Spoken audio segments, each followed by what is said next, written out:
اعوذ باللہ من الشیطان اللعین الرجیم بسم اللہ الرحمن الرحیم۔ مشارق انوار الیقین فی اسرار امیر المومنین علیہ السلام، صفحہ نمبر 134، اسرار فاطمہ زہرا سلام اللہ علیہا۔ تاریخ دانوں نے آپ سلام اللہ علیہا کی آمد کے اسرار لکھے ہیں۔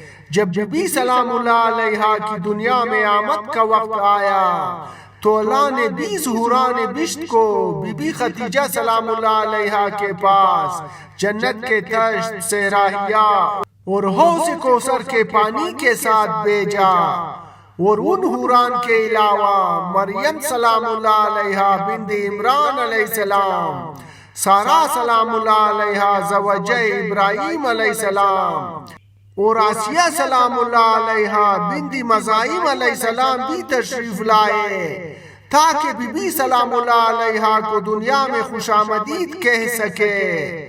جس وقت بی بی سلام اللہ علیہا اس دنیا میں ظاہر ہوئے تو دنیا خوشبو اور نور سے بھر گئی، عظیم خوشبو اٹھی، مکہ کا ہر گھر نور سے بھر گیا، مشرق اور مغرب میں کوئی جگہ نہ بچی جہاں نور نہ پہنچا ہو۔ آسمان پر ایسا نور ظاہر ہوا کہ اس سے پہلے کبھی نہیں ہوا تھا۔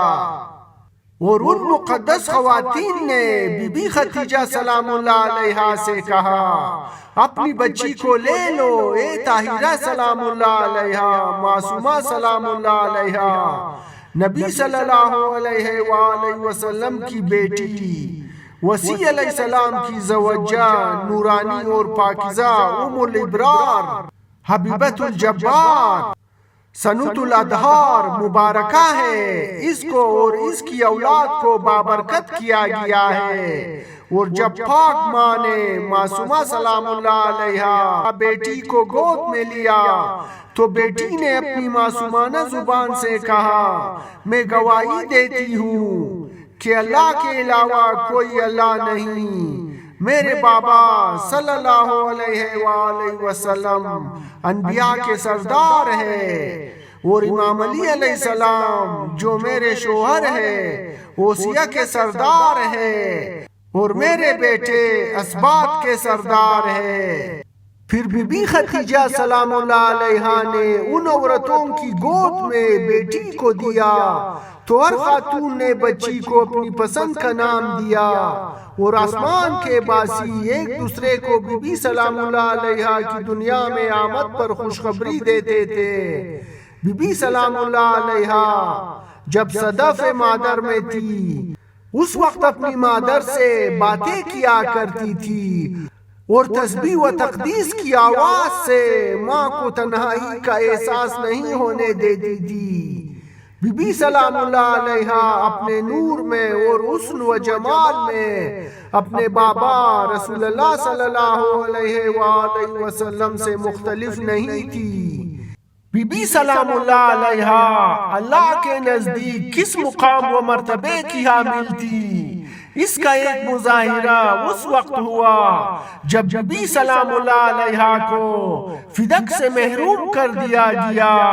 اس وقت بی بی سلام اللہ علیہا نے قبر نبی صلی اللہ علیہ وآلہ وسلم کا خطبہ تھام کر فرمایا تھا، کیا اللہ کے ہاں ناقہ صالح مجھ سے زیادہ مقام رکھتی ہے؟ پھر آسمان کی طرف منہ کر کے اپنے چہرے سے نقاب کو پلٹا، اور ابھی بدعا کا ارادہ ہی کیا تھا کہ مسجد نبوی کی دیواریں زمین سے بلند ہونا شروع ہوئے، خوف اور عذاب کا نزول شروع ہو چکا تھا۔ اس وقت امیر المومنین علیہ السلام دوڑتے ہوئے آئے اور بی بی سلام اللہ علیہا کا ہاتھ پکڑ کر فرمایا، اے نبوت کی نشانی، اے رسالت کی آنکھوں کے سورج، اے عصمت و حکمت کی کان، آپ سلام اللہ علیہا کے بابا صلی اللہ علیہ وآلہ وسلم رحمت للعالمین علیہ السلام تھے۔ آپ سلام اللہ علیہ لوگوں کے لیے عذاب کا باعث نہ بنے، میں آپ کو اللہ رؤوف الرحیم کی قسم دیتا ہوں بددعا نہ کیجیے۔ مولا علیہ السلام کی درخواست پر بی بی سلام اللہ علیہا جائے نماز پر واپس آ گئے۔